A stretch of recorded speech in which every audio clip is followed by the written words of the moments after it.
USA Basketball did a video yesterday afternoon late that Caitlin Clark is among a number of participants. Nothing hits harder than the moment you realize the people running the sport are actively sabotaging it. And that's exactly what this latest USA Basketball disaster feels like, a thunderous, humiliating explosion that tore through the league like a bomb, obliterating every flimsy illusion that progress was finally happening. One simple graphic, one supposedly harmless welcome post that should have been a celebration, morphed into a brutal public embarrassment that exposed everything wrong with the power structure behind women's basketball.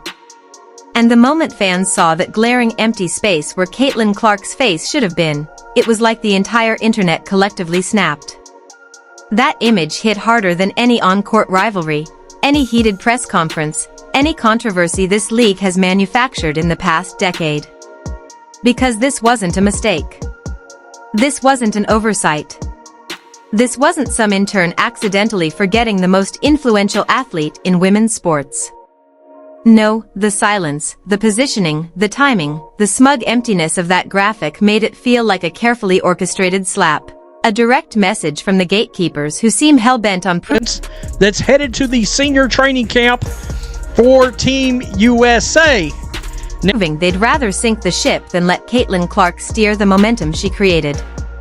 And the rage that erupted afterward wasn't just frustration, it was the boiling point of years of tension, resentment, jealousy, and willful blindness by the people entrusted with growing the sport.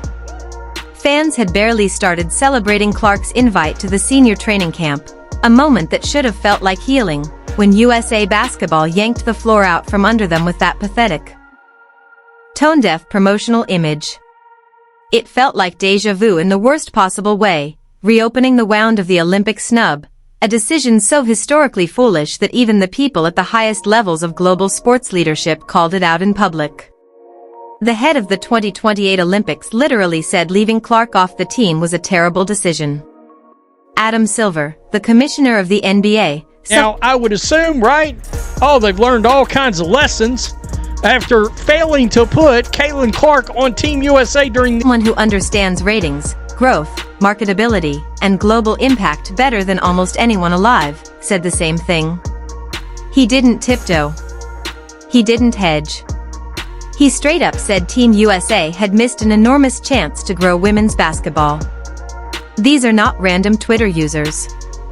These are the biggest power brokers in sports openly admitting what fans already knew, that Clark is the best opportunity the sport has had in decades. And yet USA Basketball acted like none of that mattered. They pretended the outrage, the criticism, the historic viewership numbers attached to anything involving Caitlin Clark were irrelevant. They carried themselves with this bizarre arrogance, as if ignoring the fanbase would somehow make the fans come crawling back. As if pretending Clark's global influence doesn't exist would magically restore the old hierarchy they're desperately clinging to. They learned nothing. Absolutely nothing. The Olympic snub was supposed to be the wake-up call, the moment they realized the sport had permanently changed, the audience had changed. The culture had shifted, and the world was no longer going to tolerate the same stale politics that used to operate behind closed doors. But instead of self-reflection, they doubled down on the same losing strategy. And this graphic became the symbol of that refusal. A simple image that instantly told the world that Team USA still does not understand the landscape they're operating in. That they still treat Clark's explosive popularity like a threat instead of the once-in-a-generation opportunity it actually is. The memory of the first snub still stings because it was more than a bad roster decision. It was a monumental self-inflicted wound that tanked interest in the Olympic broadcasts. People didn't just complain, they boycotted. Viewership plummeted.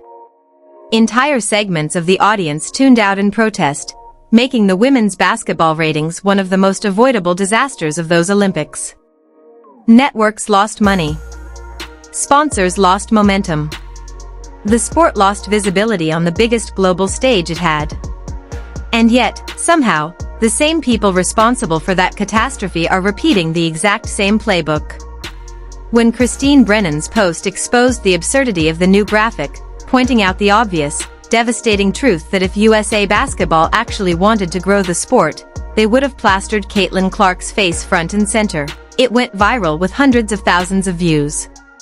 Because everyone saw it instantly, the blatant omission, the petty internal politics, the stubborn denial of reality. She basically held up a mirror and forced the organization to look at itself, and they hated it. They hated it so much that USA Basketball started quietly deleting their own posts, desperately trying to control a narrative that they themselves detonated. That's not leadership, that's panic. That's desperation. That's people who know they messed up but are too proud to admit it. And the worst part is, fans saw right through it. They noticed everything. The missing image. The missing explanation. The missing accountability. They noticed how the organization tried to vanish from the conversation instead of facing the backlash head-on. They noticed how other stars were highlighted, Kelsey Plum, Kalia Copper, Chelsea Gray, incredible players in their own right, but none of them remotely close to Clark's global draw. And the public reaction was brutal. People flooded the comments saying things like, "Who are these players again?" Not because they're nobodies, they're elite athletes, but because the reality is simple. There is only one athlete in women's basketball right now who moves numbers at a historic, unprecedented scale, and USA Basketball pretended she didn't exist. And pretending she doesn't exist is the fastest way to alienate the millions of people she brought into the sport. The resentment behind the scenes is becoming impossible to ignore. There are whispers about jealousy, whispers about politics, whispers about Clark not fitting the preferred narrative or checking the right boxes. Whispers about certain decision-makers not being able to handle the fact that she is the reason attendance, merchandise sales, streaming numbers, sponsorships, and television ratings have skyrocketed. And whether those whispers are true or not, the damage is already done, because perception is everything. When the world thinks you're threatened by your own biggest star, you've already lost control of the narrative. When fans believe the organization is intentionally sidelining the athlete who single-handedly transformed the popularity of the league, that distrust becomes permanent. And nothing fuels that distrust more than seeing Clark erased from the one graphic where her presence was not only appropriate but essential. The USA program was supposed to make up for the Olympic embarrassment. This camp was supposed to be the bridge toward rebuilding trust with the audience. Instead, they managed to trigger a second explosion, one that might hit even harder than the first, because now the backlash is built on top of years of frustration. And the data backs it up. After Clark was left off the Olympic roster, viewership for Fever Games dropped by more than half. Fans disengaged. Interest cratered. And that wasn't by accident, it was a direct response to a decision they saw as arrogant and hostile. Now imagine what happens if USA Basketball pulls the same stunt again. Imagine the fallout. Imagine the global backlash. Because if they leave Caitlin Clark off the final roster a second time, after all the evidence, all the warnings, all the numbers, all the public outrage, all the expert criticism from the highest places in sports, the explosion will be nuclear. It will redefine controversy. It will drown the entire federation in a storm they will never recover from. And everyone knows it. Everyone can feel it. Because at this point the pattern is undeniable. USA Basketball is fighting the Caitlin Clark movement instead of embracing it, and every time they try to silence her impact, it backfires louder, hotter, and more devastatingly than before. And if they actually repeat the same catastrophic mistake again, then the only question left will be the one fans are already shouting, "What are we even doing here?" There comes a point where incompetence stops looking like ignorance and starts looking like hostility, and USA Basketball has officially crossed that line with a level of tone-deaf decision-making so blatant it feels almost malicious. The way this entire fiasco unfolded, from the Olympic snub that stunned the world to this latest graphic that somehow manages to be even more insulting, shows an organization that is not simply out of touch, but actively refusing to acknowledge the reality unfolding right in front of them.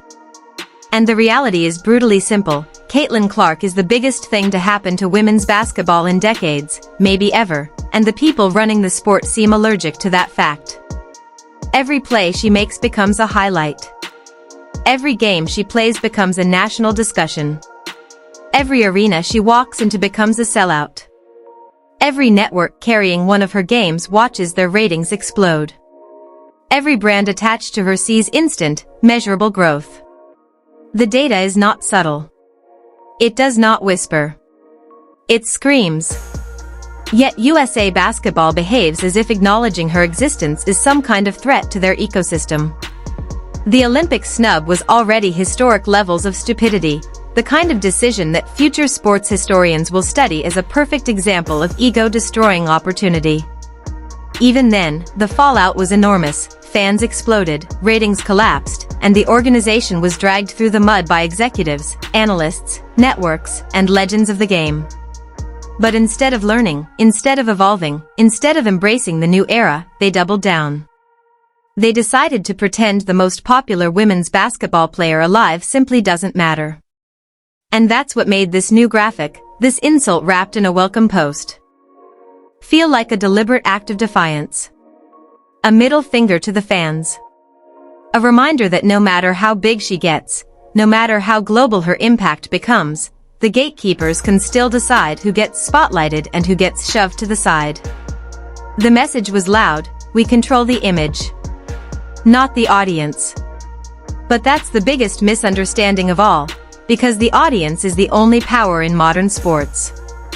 And the audience made one thing clear: they are absolutely furious. People didn't just criticize the graphic, they dismantled it. They tore it apart in comments, in videos, in articles, in reposts. They flooded social media with disgust, frustration, and disbelief. Even longtime journalists couldn't hide their confusion. Enter Christine Brennan, whose reaction hit USA Basketball with the force of a wrecking ball. Her post wasn't exaggerated, wasn't dramatic, it was simply correct. If the goal is to grow the sport, if the goal is to attract fans, if the goal is to promote the program, then you feature the athlete who has become the most recognizable face in women's basketball. You don't hide her. You don't shrink her.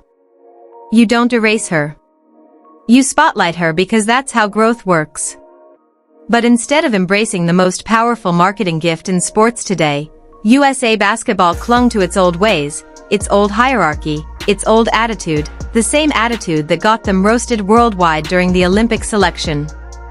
Brennan's critique slicing through the noise was a reflection of what millions were thinking: how do you fail a simple layup this badly twice? And the viral reaction proved it. Hundreds of thousands of people saw her post and immediately recognized the obvious truth behind it. The outrage was so overwhelming that USA Basketball started quietly deleting posts, an act so cowardly it almost made the situation worse. Hiding evidence never makes the crime smaller, it makes it look intentional. It transforms a mistake into a cover-up. It turns a stumble into a scandal. And that's exactly what happened here. Because the moment those posts began disappearing, the narrative shifted from "this is embarrassing" to "they know exactly what they're doing." And once fans believe something is intentional, the damage becomes permanent. But the absurdity doesn't stop there. The disconnect between leadership and reality is now so severe that even executives outside the organization are openly calling them out. The head of the 2028 Olympics, a man responsible for maximizing global engagement, said it was a terrible idea to leave Clark off the original Olympic team. Adam Silver, whose job is literally to grow basketball on a global scale, said the snub was a massive missed opportunity. Think about that. Two of the most influential figures in all of sports practically begging USA Basketball to stop self-sabotaging and start embracing the biggest star they have access to. And USA Basketball still doesn't get it. They still cling to the idea that the old guard must be the face of the brand, even if the old guard cannot generate even 5% of the attention Clark brings. No disrespect to those players, they are champions, legends, elite at what they do, but star power is not a merit badge earned through seniority. It is an economic force. A cultural phenomenon. A spotlight that elevates everyone around it. And Clark brings that spotlight every single time she touches a court. But instead of harnessing it, The leaders of the program treat it like a wildfire they're trying to contain. And every attempt to contain it backfires even harder. When fans boycotted the Olympic broadcasts because Clark wasn't included, that should have been the final alarm bell. When NBC saw their numbers crater, that should have sparked a complete internal